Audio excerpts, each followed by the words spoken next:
ఒక వుమెన్ ఒక 6, 7 పిల్లల్ని పెంచేవాళ్ళు. ఇప్పుడు 6, 7 మంది. 6, 7 మంది పిల్లల్ని. మా విలేజెస్‌లో అయితే 14 మెంబర్స్. బాబోయ్! ఒక్కొక్కళ్ళకి 14 మెంబర్స్. 14 మెంబర్స్ అయినా ఎంత హ్యాపీగా ఉండేవాళ్ళు తెలుసా? తండ్రి ఏది చేస్తే పిల్లోడు అదే చేస్తాడు. వాడు తాగితే వీడు తాగుతాడు. కాకపోతే మా అబ్బాయి ఇలా చెడిపోతున్నాడు అని అంటారు. అది తప్పు. నా బెస్ట్ మూమెంట్ మా పాప పుట్టినప్పుడు. అంటే బాబు పుట్టినప్పుడు ఏం లేదైతే. బాబు పుట్టినప్పుడు ఏంటంటే ఈ ఇంట్రెస్ట్ అంతా పెరిగింది కదా. ఫస్ట్ పుట్టిన పిల్లలు రెస్పాన్సిబుల్‌గా ఉంటారా? సెకండ్ పుట్టిన పిల్లలు రెస్పాన్సిబుల్‌గా ఉంటారా? సెకండ్ పుట్టిన వాళ్ళే ఉంటారు. ఎందుకంటే ఫస్ట్ పుట్టిన వాళ్ళకి మీ సెకండ్ కిడ్ గురించి ఏమన్నా చెప్తానంటే చెప్పండి. ఎంత అల్లరంటే అసలు చెప్పలేని అల్లరి. బాగా గొడవలు చేయడం, తగాదాలు పెట్టడం, రాళ్ళు వేయడం. అసలు సరే. 9th క్లాస్ వరకు ఇంకా అసలు చెప్పేది లేదు. Thank you so much mummy.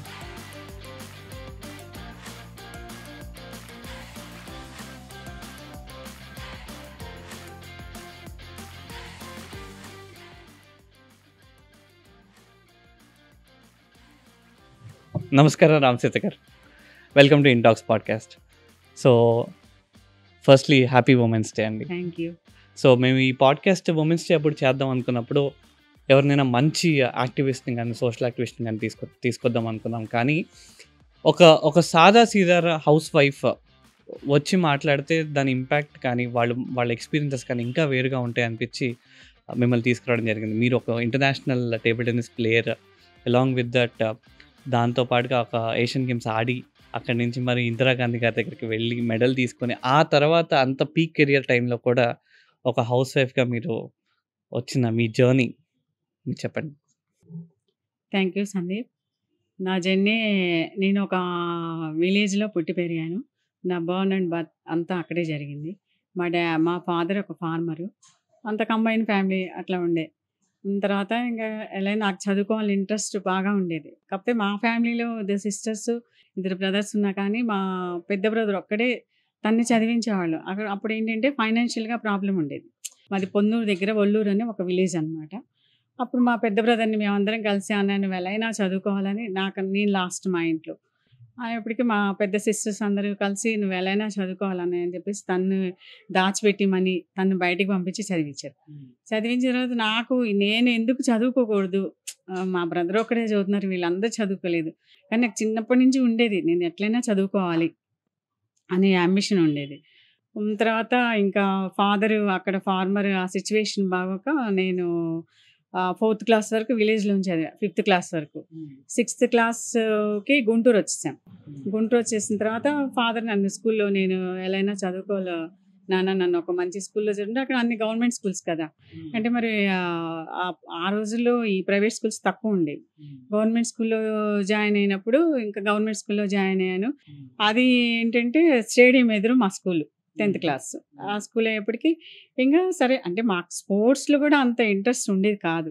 కాకపోయినా ఏంటంటే ఏదో అప్పుడు గవర్నమెంట్ స్కూల్స్ కదా, గవర్నమెంట్ స్కూల్స్కి ఒక రోజు సాటర్డే అదే వీక్లీ 1 డే మాకు ఆ స్టేడియం తీసుకెళ్ళి ఆ రన్నింగ్ రేస్ అని, అంటే ఒక పీడి ఉండేవాడు, రన్నింగ్ రేస్ అని అవి నేర్పించేవాళ్ళు. నేర్పించడం ఆ ఇంట్రెస్ట్తో మేము కూడా అలా రన్ చేయడం అలా చేసేవాళ్ళం మా ఫ్రెండ్ నేను. అట్లా వెళ్తుండగా ఆ స్టేడియంలో ఆ టేబుల్ టెన్నిస్ జరుగుతుంది, అయినా చూద్దాం వెళ్ళి ఒక రోజు అని చెప్పేసి అక్కడికి వెళ్ళి నుంచొని చూస్తూ ఉండేవాళ్ళం. అంటే ఫైనాన్షియల్గా మాకు ఇబ్బంది కాబట్టి ఒక బ్యాట్ కొనుక్కోవడానికి కూడా మాకు అంత ఇది లేదు అప్పట్లో, ఫైనాన్షియల్ ప్రాబ్లమ్స్ అనమాట. అయినప్పటికీ ఇంకా ఆయన రోజు వెళ్ళి చూస్తుంటే మాకు ఆ కోచ్ అడిగాడు, ఏమో మీకు ఇంట్రెస్ట్ ఉందా ఆడతారంటే, అవును సార్ మాకు చాలా ఇంట్రెస్ట్ ఆడాలంటే, సరే మీరు ఒక 15 days 10 days మీరు వచ్చి చూస్తూ ఉండండి గేమ్, మీ ఇంట్రెస్ట్ని బట్టి నేను కోచింగ్ ఇవ్వడమో మీకు అలా చేస్తాను బ్యాక్. అలా మేము ఏంటంటే మా ఫ్రెండ్ నేను రోజు వెళ్ళేవాళ్ళం. అంటే దాని మీద ఇంట్రెస్ట్, స్పోర్ట్స్ ఆడాలని కాదు, అలా వెళ్తూ ఉండేవాళ్ళం. అలా వెళ్తున్నప్పుడు ఇంకా ఆయన మా ఇంట్రెస్ట్ చూస్తే చెరొక బ్యాట్, నార్మల్ బ్యాట్ కొనిచ్చారు.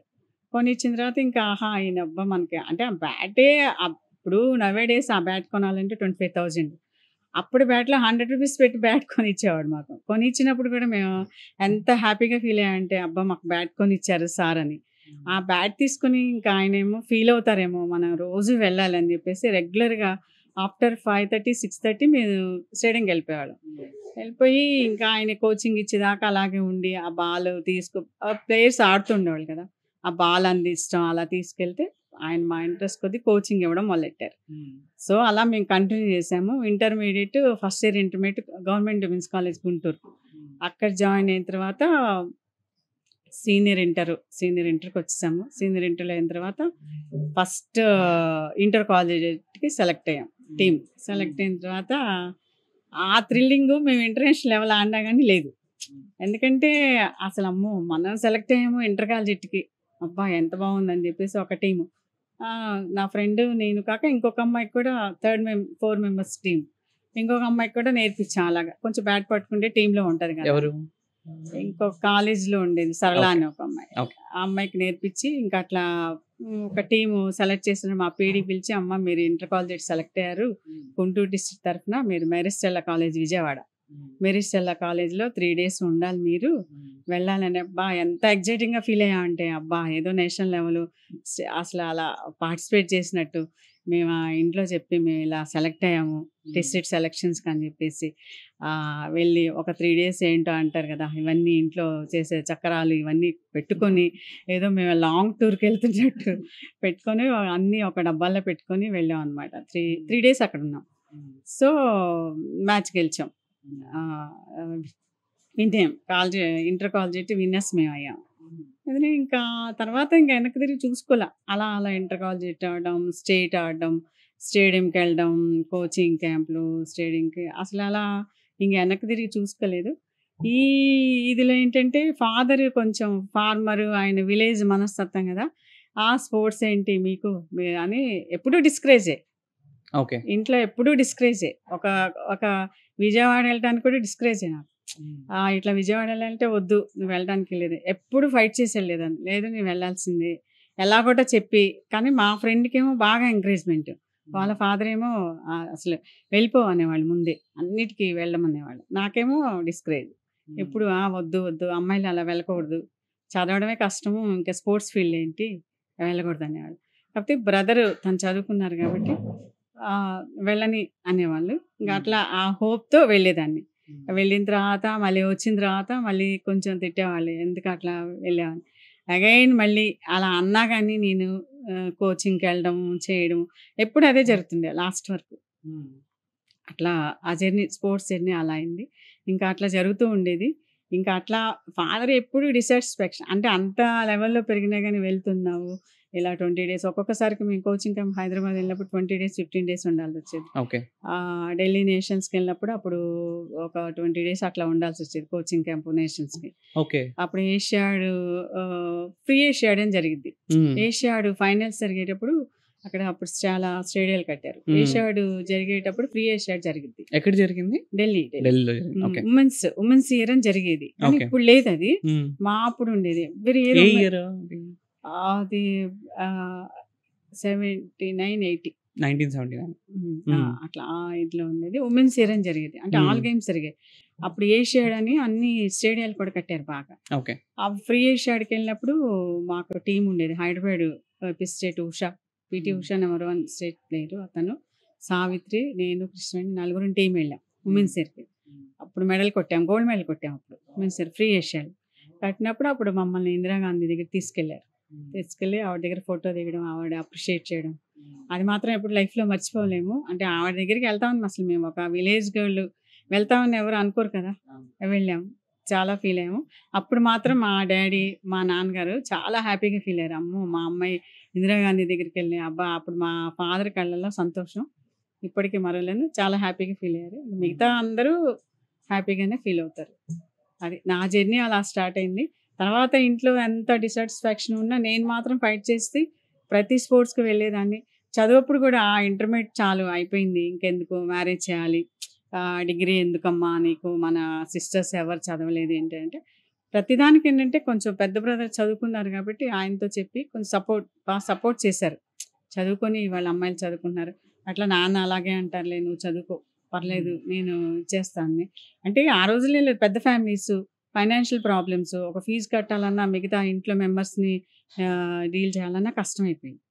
అందుకని అట్లా జరిగేది. అట్లాగే నా జర్నీ అలా స్టార్ట్ అయింది. తర్వాత ఇంకా వెనక్కి తిరిగి చూసుకోలేదు.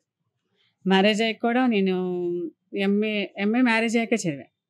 83, 84 మ్యారేజ్. తర్వాత అక్కడ యూనివర్సిటీలో చదివాను. 2 ఇయర్స్ కంప్లీట్ చేసి.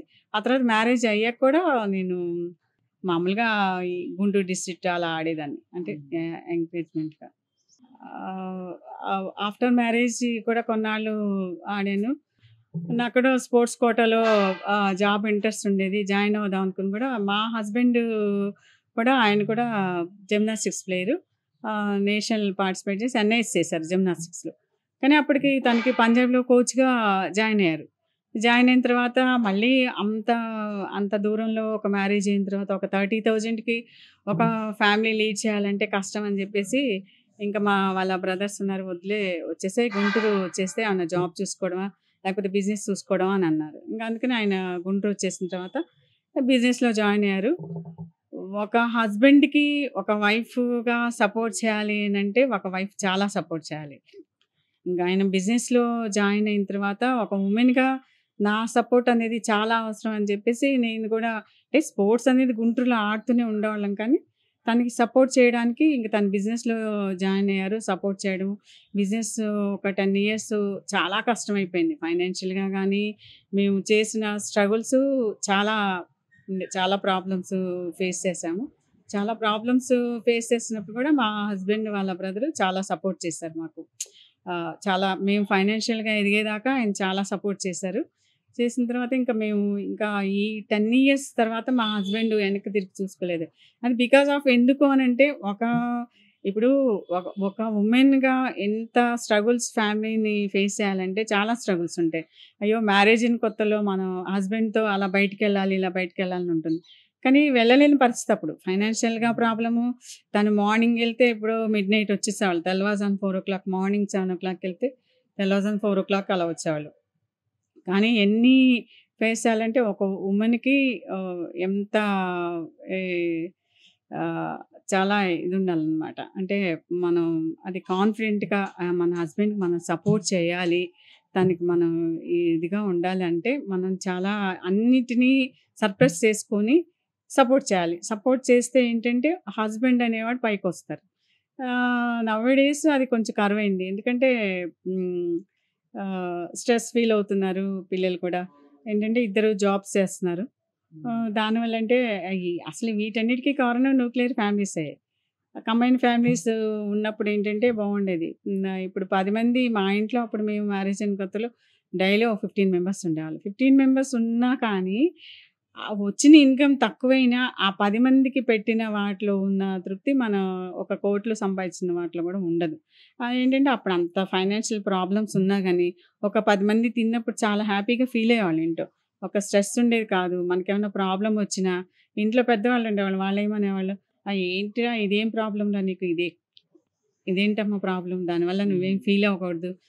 క్యారీ ఆన్ అని చెప్పేసి చెప్పేవాళ్ళు. దానికేంటంటే మన సపోర్ట్ ఉండేది. ఇప్పుడు ఆ రోజుల్లో మరి మా హస్బెండ్ మార్నింగ్ ఎళ్లి ఈవినింగ్ వచ్చినా గానీ పెద్దవాళ్ళ సపోర్ట్ ఉండబట్టి నేను తనకి సపోర్ట్ చేశాను. అది ఒక ఒక వైఫ్‌గా మనం చాలా సపోర్ట్ చేస్తే డెఫినిట్‌గా హస్బెండ్ అనేవాడు పైకొస్తారు. వాళ్ళు అంటే మనం ఎప్పుడైతే సపోర్ట్ చేశామో వాళ్ళు కూడా ఏంటంటే మా వైఫ్ నాకు సపోర్ట్ చేస్తుంది. సో, మనం ఎదగడానికి కృషి చేయాలి అనే కాన్సెప్ట్‌లో వాళ్ళుంటారు. కనుక మనం కొంచెం ఆలోచించి వుమెన్‌గా మరి కష్టమే ఒక హౌస్ వైఫ్‌గా మన house management is not easy. House management అంటే మార్నింగ్ లేచి తలుపు తీసి డోర్ తీసిన దగ్గర నుంచి night switch off light off చేసేదాకా హౌస్ వైఫ్ ఎంత వర్క్ ఉంటదో చెప్పలేము. అదంత ఈజీ కాదు. ఇప్పుడు ఇవాళ బయట జాబ్స్‌కెళ్తున్నారు. ఒకప్పుడంటే పెద్ద ఫ్యామిలీస్ అత్తగారులు, మామగారులు ఎంతోమంది ఉండేవాళ్ళు.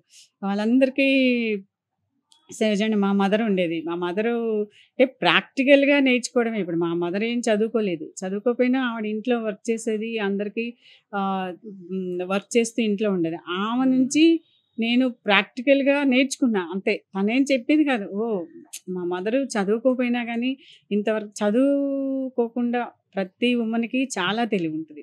ఆ రోజుల్లో కూడా అసలు ఆ వుమెన్‌కి నేను అబ్జర్వ్ చేసేదాన్ని మా మదర్‌ని వాళ్ళని. చాలా తెలివుండే. కాకపోతే మేల్ డామినేటింగ్ ఎక్కువుండి ఇంట్లో పెద్దవాళ్ళు ఉండేటప్పటికి బయటికి రానివ్వరు. వాళ్ళు మాట్లాడే విధానం గానీ చాలా తెలివితేటలుండేయి. మాట్లాడనిచ్చేవాళ్ళు కాదు. అన్‌ఎడ్యుకేటెడ్ కదా ఎక్కువ. అన్‌ఎడ్యుకేటెడ్ కదా ఎక్కువ. మాట్లాడనిచ్చేవాళ్ళు కాదు. వాళ్ళకి చాలా తెలివి ఉండేది. కానీ అంతే ఇంట్లోకి అట్లా అడాప్ట్ అయ్యి ఉండేవాళ్ళు. మామూలుగా మీ దృష్టిలో ఒక వుమెన్ ఫ్యామిలీలో ఎంత ఇంపార్టెంట్ ప్లే చేస్తారు? చాలా ఇంపార్టెంట్. అసలు వుమన్ అనేది ఇంట్లో లేకపోతే, నువ్వు ఇంట్లోకి ఎంటర్ అవ్వంగానే, ఆ ఇల్లు ఎలా ఉందంటే, ఇంట్లో హౌస్ వైఫ్‌ని చూసి చెప్పేయొచ్చు. ఇంట్లో నువ్వు ఎంటర్ అవ్వంగానే ఆ వాతావరణాన్ని బట్టి చెప్పేయొచ్చు.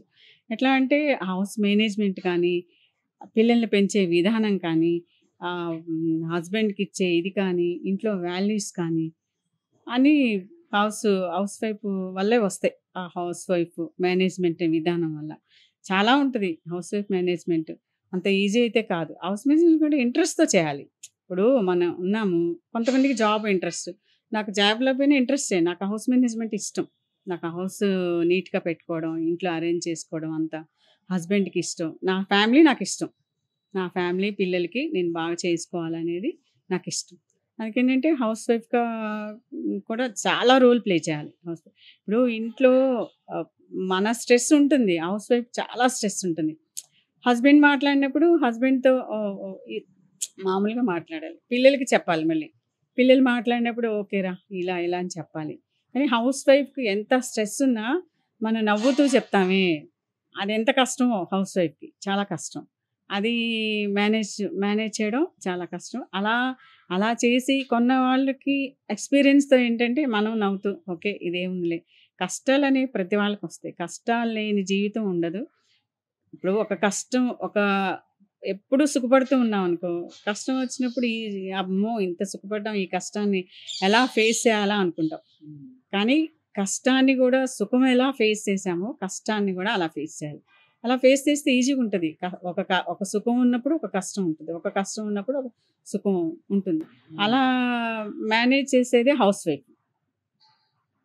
హౌస్ వైఫ్ రోల్ అంటే అలా ఉంటుంది. మామూలుగా ఒక ఫ్యామిలీలో ఒక హార్డ్‌షిప్ వచ్చినప్పుడు మీ దృష్టిలో ఒక వుమెన్ ఎంత రోల్ ప్లే చేస్తది అందులో? చాలా. ఎందుకంటే హస్బెండ్ అనే వాళ్ళు జెంట్స్ ఏంటంటే కష్టాన్ని ఫేస్ చేయలేరు వాళ్ళు. ఎంతైనా బయట బిజినెస్ చేస్తారు, సంపాదిస్తారు, అన్నీ చేస్తారు. ఆ బిజినెస్ ఫీల్డ్‌లో వాళ్ళు ఎంతైనా ఫేస్ చేయగలరు. ఎందుకంటే ఒక ఫైనాన్షియల్ ప్రాబ్లమ్ వచ్చినా, ఒక బిజినెస్‌లో లాస్ వచ్చినా ఫేస్ చేయగలరు. కాకపోతే ఈ ఇంట్లో ప్రాబ్లమ్స్ చిన్న ప్రాబ్లమ్ చెప్పినా వాళ్ళు తట్టుకోలేరు. అది లీడ్ చేయాల్సింది housewife. Housewife role అంతుంటుందనమాట. అప్పుడేంటంటే మనం హౌస్ వైఫు హ్మ్. చాలా కాన్ఫిడెంట్‌గా ఉండి, ఓకే. తను బిజినెస్‌లో అంత టెన్షన్‌తో ఉన్నారు గాబట్టి, ఈ రోల్ మనం తీసుకొని ఇది ఈజీగా అది హౌస్ వైఫ్‌కి కష్టమే. ఎందుకంటే ఒక ఫ్యామిలీని లీడ్ చేయాలి, పిల్లల్ని లీడ్ చేయాలి, ఇంట్లో మేనేజ్‌మెంట్ చూసుకోవాలి. అటు హస్బెండ్‌కి నార్మల్‌గా మాట్లాడాలి మనం. మాట్లాడి ఈ ప్రాబ్లమ్‌ని మనం సాల్వ్ జేసుకోవాలి. సాల్వ్ జేసుకోవాలంటే అప్పుడు ఒక మంచి హౌస్ వైఫ్ అయితే థింక్ చేస్తాం. నాలాంటిదైతే నేను థింక్ చేస్తా. నాకు ఉంటుంది. టెన్షన్ ఉంటది. ఈ ప్రాబ్లమ్ ఎలా సాల్వ్ చేసుకోవాలి. కాకపోతే ఏంటంటే, ఒక హస్బెండ్ టెన్షన్ పడేటప్పుడు నేనేం చేస్తా అంటే, ఒక హాఫ్ అన్ అవర్ కూర్చుంటా. కూర్చొని నా టెన్షన్ ఫ్రీ అయిన తర్వాత ఆలోచిస్తా. హ్మ్. ఓకే. ఇప్పుడు బయట వాళ్ళు ఎవ్వరొచ్చి మన ప్రాబ్లమ్ సాల్వ్ చేయరు. అవును. చెప్పినా మనని వాళ్ళు ఏంటి మన మీద నెగెటివే చేస్తారు తప్పితే, మన ప్రాబ్లమ్ సాల్వ్ చేయరు. నేనైతే అదే ఆలోచిస్తా. మన ప్రాబ్లమ్ మనమే సాల్వ్ చేసుకోవాలి. ఎవరికీ చెప్పకూడదు. ఏదైనా సరే. దాంట్లో హౌస్ వైఫ్ రోల్ చాలా ఉంటది.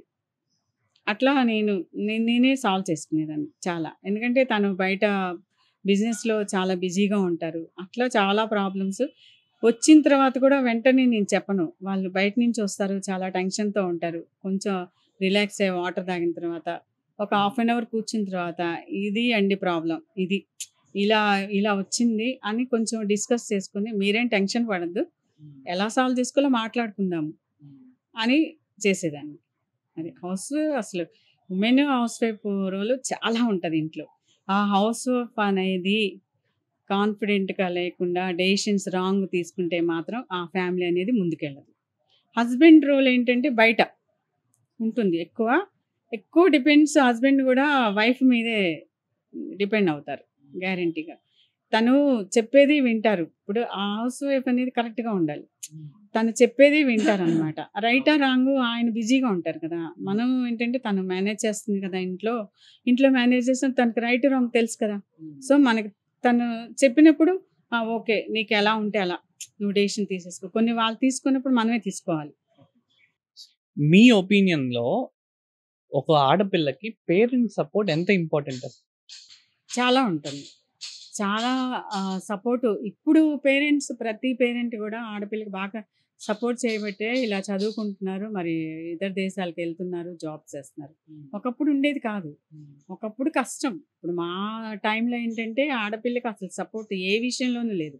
వాళ్ళు ఇంట్లోనే ఉండాలి. బయటికి ఇలా మరి ఆ రోజుల్లో సపోర్ట్ చేస్తే ఎంతమంది జాబ్ చేసేవాళ్ళో. ఎంతమంది జాబ్ చేసేవాళ్ళో, ఇంకా హైయర్ స్టడీస్‌కెళ్ళేవాళ్ళు. ఆ సిస్టమ్ లేదప్పుడు. ఇప్పుడు పేరెంట్స్ సపోర్ట్ బాగుంది. పిల్లలకి ఆడపిల్లలకి కూడా బాగా సపోర్ట్ చేస్తున్నారు, చదివిస్తున్నారు. మరి ఉన్నత చదువులు చదివిస్తున్నారు. ప్రతి వాళ్ళు కూడా మా అమ్మాయి కూడా జాబ్ చేయాలి కంపల్సరీ అని చెప్పి పేరెంట్స్ బాగా సపోర్ట్ చేస్తున్నారు. ఓకే. దాంతో పాటు ఇంకొకటేంటంటే, ఇదివరకు హస్బెండ్ జాబ్ చేయడానికి వెళ్ళినప్పుడు, వైఫ్ జాబ్ చేస్తూ ఇంటి పనులన్నీ చూసుకునేవాళ్ళు కదా! ఇప్పుడు ఈ జనరేషన్ వాళ్ళు హస్బెండ్ జాబ్ చేయడానికి, వైఫ్ జాబ్ చేయడానికి వెళ్ళినప్పుడు షేర్ చేసుకుంటూ చేయాలి కదా!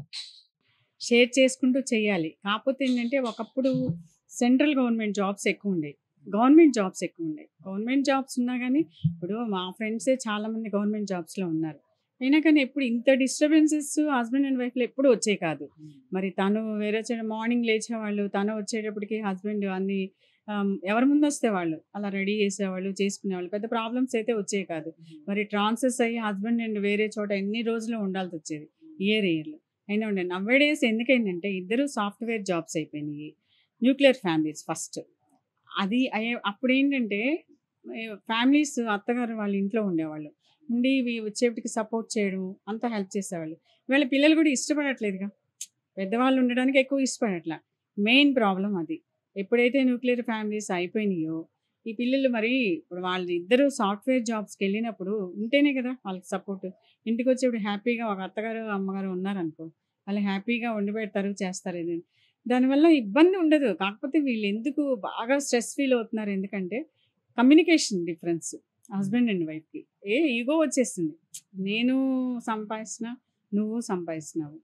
అక్కడ డామినేటింగ్ అయిపోయింది. ఎక్కువ మరి సర్దుకోవాల్సింది ఒక వుమెన్‌గా, హౌస్ వైఫ్‌గా సర్దుకోవాలి. కాకపోతే ఇవాళ మరి తనకి స్ట్రెస్ ఉంటదిగా ఆఫీస్‌లో. తను హౌస్ వైఫేగా పాపం ఇంట్లో చేసుకోవాలి, ఎళ్ళాలి. దానివల్ల కమ్యూనికేషన్స్ వచ్చి, అదేంటంటే కొంచెం ఇంట్లో పెద్దవాళ్ళు సపోర్ట్ తీసుకుంటే నా ఒపీనియన్ ఏంటంటే, పెద్దవాళ్ళ సపోర్ట్ ఇంట్లో ఉంటే వాళ్ళిద్దరూ అంత స్ట్రెస్ ఫీల్ అవ్వరు. పోనీ వాళ్ళిద్దరికీ పెద్దవాళ్ళతో ఇబ్బందయిందనుకో, ఫేస్ టు ఫేస్ మాట్లాడాలి. నాకు ఇలా మీతో ప్రాబ్లమ్‌గా ఉంది. ఓకే. మీరిలా ఉండండి అంటే ఏ అత్తగారు, ఏ తల్లైనా ఉంటారు. కాపోతే ఆ కమ్యూనికేషన్ హస్బెండ్ అండ్ వైఫ్‌కి ఉండేట్లా టుగెదర్ కూర్చొని మాట్లాడుకోవట్లా చెప్పడంలా. దానివల్ల ఏంటంటే ఆహ్, ఈ మిస్‌కమ్యూనికేషన్ అయ్యి ప్రాబ్లమ్స్ వస్తున్నాయి. ఓకే. మీరు ఒక నేషనల్ ప్లేయర్ ఉండి, ఒక పీక్ టైమ్‌లో ఉన్నప్పుడు, ఆ టైమ్‌లో నుంచి హౌస్ వైఫ్‌గా అయిపోయారు మీరు. దానికి రీజన్ ఏమన్నా ఉందా? రీజన్ ఉంది. నేను అంత నేషన్స్ ఆడి ఇప్పుడు నాకు జాబ్ వచ్చినా ఎందుకు వదులుకున్నానంటే, హస్బెండ్ బిజినెస్‌లో ఉన్నారు. అది క్వైట్ అపోజిట్ ఇద్దరికీ. నేను జాబ్‌కెళ్ళి తను బిజినెస్ చేస్తే అసలు కుదరదు. అప్పుడు ఆ టైంలో కిడ్స్ ఉంటారు. కిడ్స్ ఉన్నప్పుడు మరి తను ఎప్పుడో మార్నింగ్ ఎళ్ళి ఈవినింగ్ అంటే, మనకి హస్బెండ్ సపోర్ట్ మనం ఇవ్వాలి. తను పైకి రావాలంటే బిజినెస్‌లో ఇవ్వాలని నేను క్విట్ అయ్యి నేను ఒక హౌస్ వైఫ్‌గా ఉండిపోయాననమాట. తనకి సపోర్ట్ చేయబట్టే కదా! ఇవాళ ఇంత స్టేజ్‌లో ఉన్నారు మా హస్బెండ్. ఉంటుంది.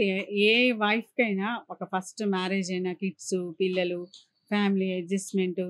ఆ అడ్జస్ట్‌మెంట్‌లో అవ్వాల్సింది హౌస్ వైఫు. ఆ హస్బెండ్ సపోర్ట్ కానీ, డెఫినిట్‌గా సఫర్ అవుతారు లేడీస్ కూడా. అదేంటంటే ఒకప్పుడేంటంటే మాకు ఇంట్లో పెద్దవాళ్ళు ఉండేవాళ్ళు కాబట్టి, ఆ సఫరు కొంచెం వాళ్ళతో మేము అది మాట్లాడడము అలా చేసినప్పుడు ఏంటంటే, ఓకే. కొద్దిగా సపోర్ట్‌గా ఉండేవాళ్ళు. కొంచెం ధైర్యంగా ఉండేది. అంత అదే ఇప్పటికన్నా అప్పుడు ఇంకా సఫర్ అయ్యేవాళ్ళం. ఎవరికీ అంటే చెప్తే ఏమో భయం కదా! ఇప్పటిలాగా డేర్ ఉండేది కాదు మాకు. అమ్మో! ఎవరికి చెప్తే ఏం ఫీల్ అవుతారు అని చెప్పేసి ఆహ్, అట్లా చేసి ఆ లెవెల్‌లో ఇంటర్నేషనల్ లెవెల్‌లో ఆడినా కానీ హౌస్ వైఫ్‌గా ఉండిపోవాల్సొచ్చింది. కిడ్స్ కోసము, మా హస్బెండ్ సపోర్ట్ కోసము. సపోర్ట్ హస్బెండ్‌కి ఇస్తే డెఫినిట్‌గా పైకెళ్తారు. ఒక రేంజ్‌కి ఎళ్తారు. కానీ ఆ వుమెన్‌కి ఆ మెంటాలిటీ, ఆ సపోర్ట్ చేయాలన్న ఇది ఉండాలి. ఒక ఒక ఆడపిల్లగా ఉండటం ఎంత కష్టం మామూలుగా? ఇవాళ జనరేషన్‌కి ఏది కష్టం కాదు. ఒకప్పుడు కష్టం. మా జనరేషన్ అప్పుడు ఫ్యామిలీలో ఉండడానికి కూడా చాలా భయమేస్తుండే. అమ్మో! అది ఒక అత్తగారు, మామగారు వచ్చి కూర్చోవాలి, లేవాలి. ఎక్కువుండేవి. సిస్టమ్స్ ఎక్కువుండేవి. ఇవాళ ఏముంది ఫ్యామిలీ అంతా వచ్చిన వాళ్ళతో కూడా మనం ఫ్రెండ్లీగా ఉంటున్నాము. ఇవాళ జనరేషన్‌కైతే ఆ ప్రాబ్లమ్ లేదు. చక్కగా హ్యాపీగా ఉంటున్నారు, ఈజీగా ఉన్నారు. ఒకప్పుడు చాలా కష్టంగా ఉండేది. దాన్ని ఫేస్ చేయడం ఇవాళ పిల్లలకి అంత కష్టం కాదు. అందరూ రెస్పెక్ట్ ఇస్తున్నారు. ఎందుకంటే వాళ్ళు చదువుకున్నారు, లైఫ్ లీడ్ చేస్తున్నారు, జాబ్ చేస్తున్నారు. వాళ్ళకి ఇవ్వాలి మనం రెస్పెక్ట్ ఇవ్వాలి. కానీ అంతే రెస్పెక్ట్ వాళ్ళ పెద్దవాళ్ళకి ఇవ్వాలి. ఇస్తేనే అప్పుడు వాళ్ళకి రెస్పెక్ట్ వాళ్ళ మీద, మన మీద వాళ్ళకి రెస్పెక్ట్ ఉంటుంది. మీరు ఒక 3 జనరేషన్స్ చూసారు. మీ మదర్, మీరు, మీ డాటర్. ఈ మూడిట్లో మీరు చూసిన డిఫరెన్సెస్ ఏంటి? డిఫరెన్స్ అంటే ఇవా మా మా వాళ్ళ మదర్ ఉందంటే వాళ్ళేంటంటే ప్రాక్టికల్‌గా ఇంట్లోవే నేర్పేవాళ్ళు. వాళ్ళకి బయట తెలీదు. మా అమ్మమ్మ గారు ఉన్నారంటే. అమ్మ చదువుకోలేదు. అమ్మమ్మ గారు చదువుకోకపోయినా జీవితం, జీవితం అనే పాఠం నేర్చుకుంది. ఎట్లా? ఇంట్లో వాళ్ళ పెద్దవాళ్ళ దగ్గర అది నేర్చుకుంది. అదే మదర్‌కి నేర్పింది తప్పితే తనేదో ఇలా చదువుకుని ఇలా ఉండాలని అప్పుడు ఆ సిస్టమ్ లేదు గదా! చదువుకునే రోజుల్లో. అది జీవితం నేర్చుకుంటారు. ప్రాక్టికల్‌గా నేర్చుకుంటారు. ఇవాళైనా ఎడ్యుకేషన్‌తో సంబంధం లేదు. ప్రాక్టికల్ లైఫ్ వేరు. బయట మెలగాలంటే ప్రాక్టికల్‌గా మనం మాట్లాడే విధానం గానీ, ప్రాక్టికల్‌గా చాలా ఉంటుంది. అది. ప్రాక్టికల్ లైఫ్ వేరు. ఎడ్యుకేషన్ లైఫ్ వేరు. ప్రాక్టికల్‌గా ఆ రోజుల్లో ఏంటంటే అమ్మమ్మ గారి దగ్గర అమ్మ ప్రాక్టికల్‌గా నేర్చుకుంది. అమ్మ గూడా మాకు పెద్ద ప్రత్యేకంగా అసలు ఆమె ఏమీ చెప్పేది కాదు.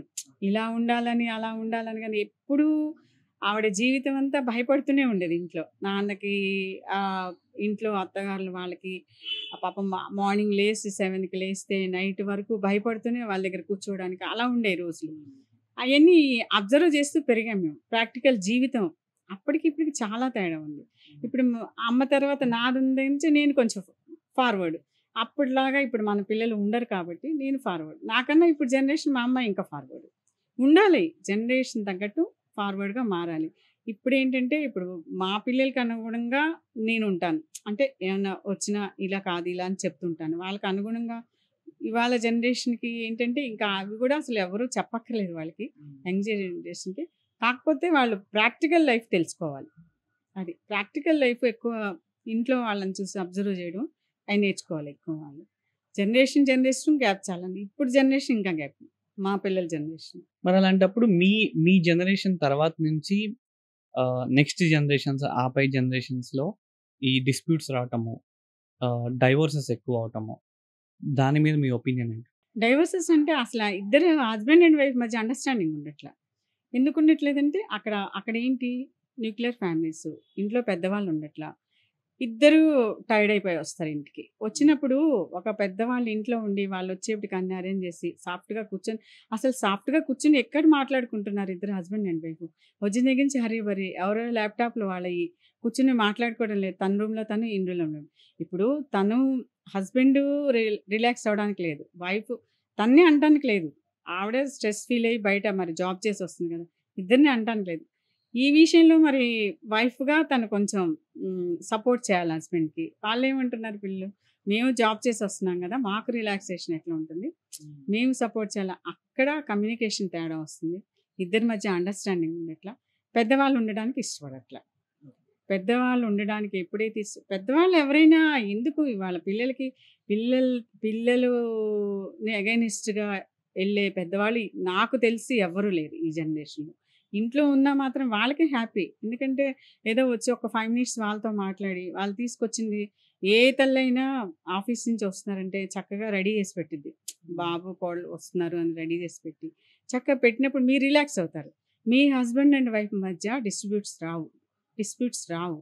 అదొకటి తెలుసుకుంటే అస్సలు కావు. అది కేవలం హస్బెండ్ వైఫ్ జాబ్స్ వల్ల, అండర్‌స్టాండింగ్ లేకపోవడం వల్ల, ఇంట్లో పెద్దవాళ్ళు లేకపోవడం వల్ల కిడ్స్ ఉంటున్నారు. ఎక్కడుంటున్నారు? కేర్ సెంటర్‌లో పెట్టేస్తున్నారు. ఎందుకు అది? ఎవరైనా ఇంట్లో పెద్దవాళ్ళుంటే చక్కగా చూసుకుంటారు. ఆ కిడ్‌కి కూడా అసలు ఎంత నాలెడ్జ్ పెరుగుతుందంటే, మనమేదో కేర్ సెంటర్‌లోకి లేపోతే ఒక ప్రాక్టికల్‌గా మాట్లాడడానికి పిల్లోడిని ఎక్కడ చేర్పించక్కర్ల. మన సరౌండింగ్స్ చాలు. పిల్లలు నేర్చుకోవడానికి ఒక సర్వెంట్ కూతురుంది. ఎక్కడ నేర్చుకుంటుంది? మీరు వాళ్ళని అబ్జర్వ్ చేయండి.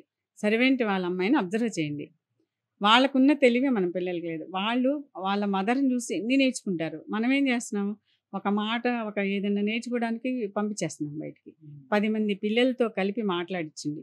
10 మందితో కలిసి ప్రతిరోజు ఒక 1 అవర్ అయినా బయటికి పంపించి పిల్లల్ని స్టేడియంకి తీసుకెళ్ళి ఏదైనా గేమ్స్, ఎనీ గేమ్ అక్కడ స్టేడియంలో 10 మందితో కలుస్తారు.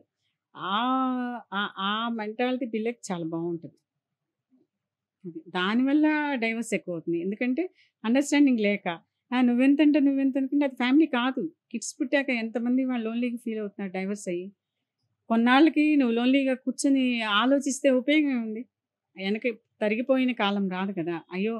ఆ తప్పేదో ఫస్ట్ టైమే నువ్వు ఆలోచించి, పోన్లే మనం అడ్జస్ట్ అవుదాము. మన అబ్బాయి మన కిడ్ కోసమైనా మనం ఆలోచించి ఉందాం అనుకుంటే, ఇన్ని గొడవలు, ఇన్ని డైవర్స్‌లు రావు. అప్పుడు జస్ట్ ఒక పేరెంట్ సపోర్ట్. అటు తరఫునో, ఇటు తరఫునో పేరెంట్ సపోర్ట్ కూర్చొని మాట్లాడుకొని, వినండి వాళ్ళు చెప్పేది. వాళ్ళ ప్రాక్టికల్ లైఫ్ వేరు. వాళ్ళు చూసిన జీవితం వేరు.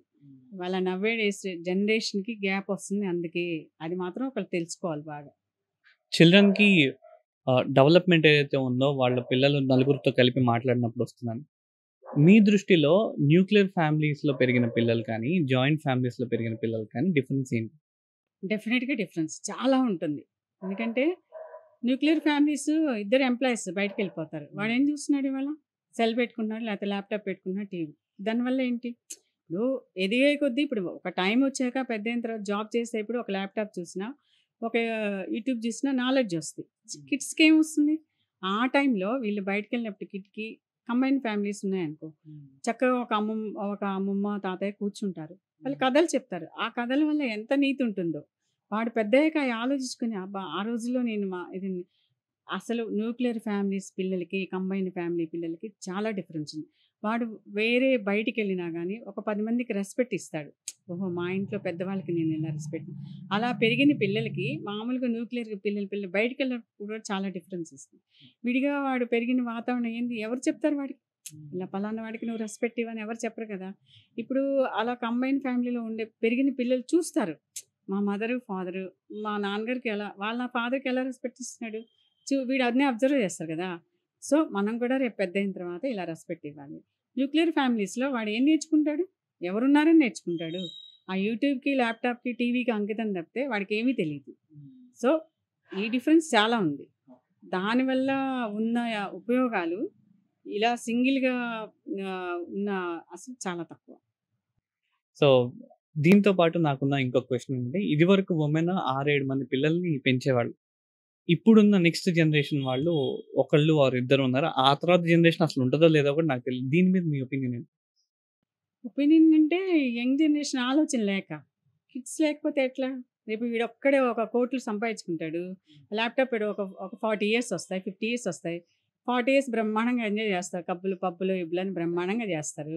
ఆ తర్వాత ఈ కోట్లు పెట్టుకొని ఏం చేస్తారు? కిడ్స్ లేకుండా. వాళ్ళతో ఎంజాయ్‌మెంట్ వేరేగా ఉంటుంది. మరి మేము ఇప్పుడు మా ఫాదర్ వాళ్ళు, మా సిస్టర్ వాళ్ళు 6 మెంబర్స్. 6 మెంబర్స్ అంటే మా విలేజెస్‌లో అయితే 14 మెంబర్స్. బాబోయ్! ఒక్కొక్కళ్ళకి 14 మెంబర్స్. 14 మెంబర్స్ అయినా ఎంత హ్యాపీగా ఉండేవాళ్ళు తెలుసా? చక్కగా ఈవినింగ్ అయ్యేప్పటికి చక్కగా అందరికి 14 మెంబర్స్‌కి భోజనం పెట్టేవాళ్ళు. అది పిల్లలు ఇంకెందుకు బయటికెళ్ళడానికి? వాళ్ళలో వాళ్ళే మాట్లాడుకునేవాళ్ళు. వాళ్ళలో వాళ్ళు ఎంజాయ్ చేసి అప్పుడు ఈ కార్లు ఉండేవా? ఇవి ఉండేవా? లేకపోతే ఎంత బాగా ఎంజాయ్ చేసేవాళ్ళంటే 14 మంది పిల్లల్ని కూడా బ్రహ్మాండంగా పెంచారు. ఇవాళ మనం ఒక కిడ్ కనడానికి మనం ఏంటి ఎన్ని ఆలోచిస్తున్నారు? వాడికి ఫీజు కట్టాలి. వాడు ఫీజు లేకపోతే మామూలు స్కూల్‌లో చదవలేడా? మీరు చదవలేదు? చదివారుగా? ఇప్పుడు మనం చదివాం గదా! వాడిని ఎందుకు అలా పెంచట్లా? అది పేరెంట్స్ తప్పు. ఎందుకంటే ఒక కిడ్‌ని ముందే ఆహ్, పుట్టేలోపు వాడికి ఇలా ఆఫ్‌కోర్స్ ఉండొచ్చు మన అబ్బాయిని. వెనకటి రోజుల్లో ఏంటంటే అంత ఫైనాన్షియల్‌గా ఉండేది కాదు. ఆ ఉన్న దాంట్లోనే ఎంజాయ్‌మెంట్ ఎతుక్కునేవాళ్ళు. మరి అప్పుడు అన్నీ గవర్నమెంట్ స్కూల్సేగా. ఆ 14 మందిని గవర్నమెంట్ స్కూల్స్‌కి పంపించేవాళ్ళు. ఒక్కొక్కరికి మినిమమ్ 6 మెంబర్స్ ఉండేవాళ్ళు. ఎవ్వరికైనా నాకు తెలిసి. మా రిలేటివ్స్‌లో అయితే ఒక్కొక్కళ్ళకి 14 మంది. అబ్బా! ఆ 14 మంది పిల్లలు గూడా మరి ఇవాళ బానే ఉన్నారు. సెటిల్ అయ్యారు. అసలు ఎంత బాండింగ్ అంటే ఇవాల్టికి కూడా ఆ ఎనకటి రోజుల్లో ఒక సంక్రాంతి అంటే వచ్చేవాళ్ళు. ఆ 14 మంది పిల్లలొచ్చేవాళ్ళు. ఆ ఎంజాయ్‌మెంట్ ఏది ఇవాళ? విలేజెస్‌కెళ్ళి అసలు సంక్రాంతి చేసుకోవడం ఎంత బావుంటదో. ఎవరికి తెలుసు ఇవాళ? పిల్లలకి తెలీదు. ఆ విలేజెస్‌లో ఎంజాయ్‌మెంటు, కోడి పందాలు, ఆ సంక్రాంతికెళ్ళడం, అమ్మమ్మ గారి ఊరు విలేజెస్కి వెనకటూరు వెళ్ళామంటే ఎంత నాలెడ్జో చెప్పలేం. ఒక పొలం గట్టుకెళ్ళడం, గాలిపటాలు ఎగరేయడం, అది ఎంత నాలెడ్జ్ పిల్లలకి. ఇవాళ లేవు కదా! ఎక్కడ వెళ్తున్నారు? ఇప్పుడు సంక్రాంతి హాలిడేస్ వచ్చాయి, లేకపోతే ఏమన్నా హాలిడేస్ వచ్చాయి 10 రోజులు. వాడిని ఏదో స్విమ్మింగ్‌లో జాయిన్ చేయడమో, లేకపోతే పంపండి. అలా ఊళ్ళకి పంపండి పిల్లల్ని. ఆ నాలెడ్జ్ వేరు. అది వాడి లైఫ్‌లో గుర్తుంటుంది. ఎప్పటికైనా లైఫ్‌లో గుర్తుంటుంది పిల్లలకి. అది చేయాలి యంగ్ జనరేషన్ గాని. పిల్లలకి లోన్లీనెస్ ఎక్కువైంది. సింగిల్ కిడ్ ఇంకా. ఆ తర్వాత చాలా ఫీల్ అవుతారు వాళ్ళు. లోన్లీగా ఫీల్ అయ్యి చాలా బ్యాడ్ హ్యాబిట్స్‌కి అలవాటు పడ్డం పిల్లలు. అట్లా తయారవుతుంది. పిల్లలు ఎప్పుడైతే మనం ఒక తప్పు చేసినప్పుడు ఇది తప్పు అని ఆ ఏజ్‌లో ఖండించకపోతే వాడు అలాగే అవుతాడు. ఒక రోల్ మోడల్ ఎవరు పిల్లలకి? పేరెంట్సే కదా! తండ్రి ఏది చేస్తే పిల్లోడు అదే చేస్తాడు. వాడు తాగితే వీడు తాగుతాడు. కాకపోతే మా అబ్బాయి ఇలా చెడిపోతున్నాడు అని అంటారు. అది తప్పు. పేరెంట్స్ ఇప్పుడు హౌస్ వైఫ్‌గా ఎక్కువ తల్లి ఇది ఇన్‌ఫాక్ట్ పిల్లల మీద బాగా ఉంటుంది. తల్లి ఎప్పుడైతే హౌస్ వైఫ్ బావుంటుందో, ఆ ఫ్యామిలీని బాగా లీడ్ చేస్తుందో, పిల్లలు కూడా ఆ దారిలో బ్రహ్మాండంగా వెళ్తారు. పేరెంట్స్ వాళ్ళ కొడుకు, కూతుర్ని కెరియర్స్ పరంగా, లైఫ్ చాయిసెస్ పరంగా ఇద్దరిని ఒకే రకంగా చూస్తారా? చూడాలి. నేనైతే ఈక్వల్ ఇస్తా. ఇద్దరిని ఒకే విధంగా చూడాలి. ఈక్వల్ రైట్స్ ఇవ్వాలి. ప్రాపర్టీ విషయం కూడా ఈక్వల్ ఇవ్వాలి. అలా చూస్తేనే బావుంటుంది. వెనకటి రోజుల్లో అవి లేవు కదా! ఇవాళ అనుకోవడం నేను చూస్తున్నారని అనుకుంటున్నా. నేనైతే చూస్తా. యూజువల్లీ ఎడ్యుకేషన్ పరంగా చదువుకునే టైం దగ్గర నుంచి అబ్బాయిల కంటే అమ్మాయిలు కొంచెం ఎక్కువగా చదవటం కానివ్వండి, కొంచెం ఎక్కువ మేధాశక్తి ఉండటం కానివ్వండి. యూజువల్లీ అబ్బాయిల కంటే అమ్మాయిలకి ఆలోచించే విధానం వేరుగా ఉంటుందా ఆడపిల్లలకి? వేరుగా ఉంటుందంటే మదర్‌ని బట్టి వస్తదది. ఎక్కువ ఆడపిల్ల ఏంటంటే మదర్‌ని ఫాలో అవుతది. మదర్ గనుక కరెక్ట్‌గా ఉండి ప్రాక్టికల్ ప్రాబ్లమ్స్ ఫేస్ చేస్తుంది మా అమ్మ అనేప్పటికి ఆలోచన విధానం కొంచెం మా అమ్మాయికే ఎక్కువ ఉంటుంది. ఆలోచన విధానంలో ఆలోచించడంలో కూడా అమ్మాయికే ఎక్కువ ఉంటుంది. అదేంటంటే ఒక మదర్‌ని బట్టి తను ఆలోచిస్తే మంచి, చెడు వస్తుందనమాట. ఆలోచన విధానం మదర్‌ని బట్టే వస్తుంది. యాస్ ఎ వుమెన్‌గా నెక్స్ట్ జనరేషన్ ఆఫ్ వుమెన్‌కి మీరిచ్చే అడ్వైస్ ఏంటి? నెక్స్ట్ జనరేషన్ అవ్వకుండా మనం ఇచ్చే సలహా ఏం లేదు కానీ స్ట్రెస్ తగ్గించుకోండి. స్ట్రెస్ తగ్గించుకొని టుగెదర్ ఉండండి. హస్బెండ్ అండ్ వైఫ్ హ్యాపీగా ఉండండి. ఒక టైం తీసుకోండి. ఫ్యామిలీస్‌తో ఉండండి. మీ కిడ్స్‌ని కంబైన్డ్ ఫ్యామిలీలో పెంచండి. ఆ పెంచే విధానం వాళ్ళు ఎంత డెవలప్ అవుతారో ప్రాక్టికల్ నాలెడ్జ్ వేరు. చదివించే నాలెడ్జ్ స్కూల్‌కి పంపించి నేర్చుకునే విధానం వేరు. ఇంట్లో పెద్దవాళ్ళు చెప్పే నాలెడ్జ్ వేరు. ఆహ్, ఆ ఇదిగా మీరు డెవలప్ చేసుకుంటే చాలా ఫ్యామిలీ అనేది చాలా బావుంటది. ఏదైనా ప్రాబ్లమ్ వస్తే టుగెదర్ కూర్చొని మాట్లాడుకుంటే సొల్యూషన్ ఈజీగా వస్తుంది. ఎందుకంటే ఒకప్పుడు మేము హస్బెండ్ అండ్ వైఫ్ మాట్లాడుకుంటే మేము మాట్లాడుకొని సాల్వ్ చేసుకునేవాళ్ళం. ఇవాళ ఇద్దరు ఎంప్లాయీస్ కాబట్టి చేసుకోలేకపోతున్నారు ఏ ప్రాబ్లమ్ కూడా. టుగెదర్ కూర్చొని మాట్లాడుకోండి. నా అడ్వైజ్ అయితే అది వుమెన్‌కి. టుగెదర్ కూర్చొని మాట్లాడుకోండి ఫ్యామిలీ. మీ ప్రాబ్లమ్ ఏమైనా ఉంటే ఇలా చేసుకుందామని సొల్యూషన్ తెచ్చుకోండి. అది బావుంటుంది. ఒక వుమెన్ లేని ఇల్లు ఎలా ఉంటుంది? అదసలు చెప్పలేం. ఒక వుమెన్ లేని ఇల్లు అది కరెంట్ లేని ఇల్లులాగా ఉంటుందనమాట. అది ఊహించలేము, చెప్పలేము. అసల హౌస్ మేనేజ్‌మెంట్ అనేది జెంట్స్‌కి రాదు. ఓన్లీ లేడీ వల్లే వస్తది. ఆ లేడీ ఉంటేనే ఆ ఇంటికి అందం, ఆ ఇంటి మర్యాద, గౌరవము. ఒక హస్బెండ్ గౌరవం పెరగాలన్నా ఒక హౌస్ వైఫే. ఆ ఇంటి వుమెన్ వల్లే వస్తది. ఒక వుమెనే కదా లీడ్ చేసేది మొత్తం. సరౌండింగ్స్ కానీ, రిలేటివ్స్‌ని గానీ, అందరిని. ఆ వైఫ్ వల్లే గౌరవం గూడా హస్బెండ్‌కి. సమాజంలో గౌరవం రావాలన్నా, ఆ ఫ్యామిలీకి గౌరవం రావాలన్నా, ఒక హౌస్ వైఫ్ అనేది కరెక్ట్‌గా ఉంటే ఆ ఫ్యామిలీ అసలు తిరుగు ఉండదు. చాలా బావుంటది. కష్టాలొచ్చినా, సుఖాలొచ్చినా బావుంటది. ఈ ఎంటైర్ మీ 3 జనరేషన్స్ ఫేజెస్‌లో ఒక డాటర్‌గా, ఒక మదర్‌గా, మీ మదర్‌కున్న డాటర్‌గా, మీ డాటర్ ఉన్నారు. మీ బెస్ట్ టైమ్ ఏంటి? మదర్. మదర్ అయినప్పుడు. ఒక మదర్ అయినప్పుడు ఏంటి, ఒక చైల్డ్‌కి బర్త్ ఇచ్చినప్పుడు ఏంటంటే, ఆ హ్యాపీనెస్ చెప్పలేం. ఎంత కష్టాలొచ్చినా, ఎన్ని వచ్చినా మర్చిపోతాం ఒక చైల్డ్‌ని చూసినప్పుడు. నా బెస్ట్ మొమెంట్ మా పాప పుట్టినప్పుడు. అంటే బాబు పుట్టినప్పుడు ఏం లేదైతే. బాబు పుట్టినప్పుడు ఏంటంటే, ఈ ఇంట్రెస్ట్ అంతా పెరిగిద్ది కదా! బాబు పుట్టినప్పుడు అంత కాదు కానీ ఫస్ట్ చైల్డ్ కదా! హ్మ్. ఫస్ట్ చైల్డ్ ఏ మదర్‌కైనా, ఏ హౌస్ వైఫ్‌కైనా ఫస్ట్ చైల్డ్ పుట్టినప్పుడు ఉన్నంత ఆనందం లైఫ్‌లో ఆహా! అబ్బా! మనమేదో ఇంత కోట్లు సంపాదించినా రాదనమాట. అంత ఆనందం ఉంటుంది. నెక్స్ట్ అంటే అలవాటైపోద్ది కదా! అలవాటైపోద్ది. పెద్ద అబ్బాయి నెక్స్ట్ రెండో వాడు పెద్ద. రెండో వాడు కదా నువ్వు. అది. హ్మ్. అది. సో, మీ మీ మీ దృష్టిలో ఫస్ట్ పుట్టిన పిల్లలు రెస్పాన్సిబుల్‌గా ఉంటారా? సెకండ్ పుట్టిన పిల్లలు రెస్పాన్సిబుల్‌గా ఉంటారా? సెకండ్ పుట్టిన వాళ్ళే ఉంటారు. ఎందుకంటే